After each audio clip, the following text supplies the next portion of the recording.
As you can see, this is a really large forecourt area that they have.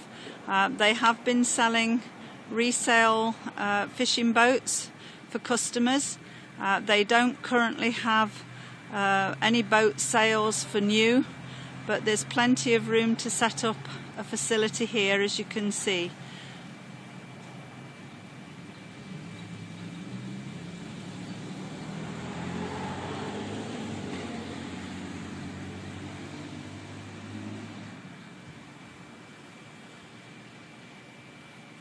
The owners built this building across here.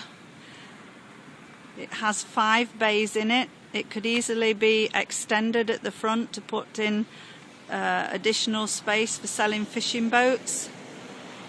Plenty of car parking space right on the main road with Lake Okeechobee just across the road. Dimensions of the building are 68 by 20 or 64 by 28. The dimensions of the building are 64 by 28 currently. There is a gas station across the road, as you can see, and it's right on the main road.